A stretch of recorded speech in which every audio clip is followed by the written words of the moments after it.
Ambisi besar pernah dimiliki Abraha, seorang gubernur jenderal Najasyi Habasyah di Yaman. Ia ingin membangun sebuah bangunan suci yang mampu menandingi kemegahan Ka'bah di Makkah.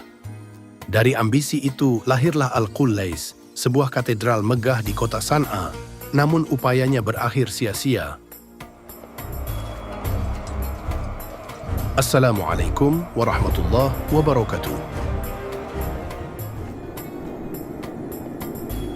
Abraha merasa iri dengan perkembangan ekonomi Makkah yang kala itu ramai karena kehadiran Ka'bah. Para peziarah dari berbagai penjuru Arab datang ke kota itu membawa perdagangan dan keuntungan besar. Sementara kuil-kuil di wilayahnya tak mampu menyaingi popularitas Baitullah. Kesal dengan kondisi itu, Abraha memerintahkan arsitek terbaik untuk mendirikan sebuah rumah ibadah luar biasa. Hasilnya, Al-Qullais berdiri megah dengan pintu berlapis emas, lantai dari perak, dan pondasi kayu cendana. Bangunan itu bahkan disebut-sebut tak ada tandingannya di masa itu. Dalam suratnya kepada Raja Najasyi di Habsyah, Abraha menulis, "Sesungguhnya aku telah membangun sebuah gereja yang megah untukmu, wahai Raja. Begitu megahnya, sama sekali tidak pernah ada sebelumnya bangunan sepertinya. Tidak sampai di sini saja usahaku, karena aku akan terus mengalihkan perhatian manusia dari Ka'bah ke gereja yang kubangun." Meski begitu, tujuan Abraha tak tercapai. Orang-orang Arab tetap setia ke Ka'bah, bahkan mengejek Al-Qullais.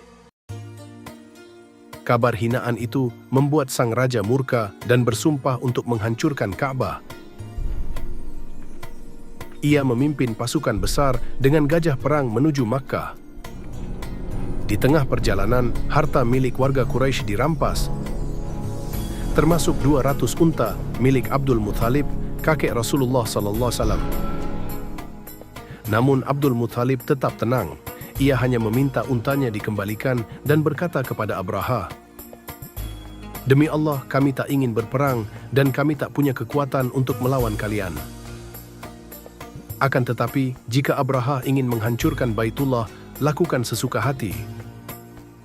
Namun aku yakin Allah tak akan membiarkan rumahnya dihancurkan." Begitu mendekati Makkah, hal aneh terjadi. Gajah-gajah Abraha menolak melangkah menuju Ka'bah. Pasukan mencoba memukul dan memaksa mereka, tapi binatang itu tetap berbalik arah. Tak lama, rombongan burung ababil datang membawa batu panas. Batu-batu itu dijatuhkan ke arah pasukan Abraha hingga mereka binasa. Tentara panik berhamburan mencari perlindungan, namun tak ada yang selamat. Dalam tafsir Jalalain disebutkan bahwa setiap kerikil yang dibawa oleh burung itu sudah tertulis nama orang yang akan dijatuhi kerikil tersebut. Dengan dahsyatnya, kerikil itu mampu merobek tameng baja, menembuh daging manusia dan gajah-gajah tersebut. Sementara dalam sebuah tafsir dikatakan burung-burung itu membawa penyakit cacar, sehingga menyebabkan para tentara Abraha tewas akibat menderita bisul yang sangat panas. Serangan burung ababil itu menyebabkan para tentara gajah lari kocar-kacir dan banyak yang terjungkal terkapar mati. Dengan sisa-sisa tentara yang ada, Abraha kembali pulang ke negerinya dengan menanggung rasa malu dan kejengkelan hati. Namun sampai di San'a, Abraha disebutkan meninggal. Rencana Abraha untuk menghancurkan Ka'bah dengan pasukan gajahnya gagal total. Perkataan Abdul Muthalib kepada Abraha terbukti benar, bahwa Ka'bah adalah milik Allah yang akan dilindunginya dari siapapun yang hendak menghancurkannya. Abraha tidak menyadari bahwa Ka'bah adalah Baitullah, rumah Allah, yang disucikan sejak zaman Nabi Adam dan tidak pernah ada yang mampu menghancurkannya.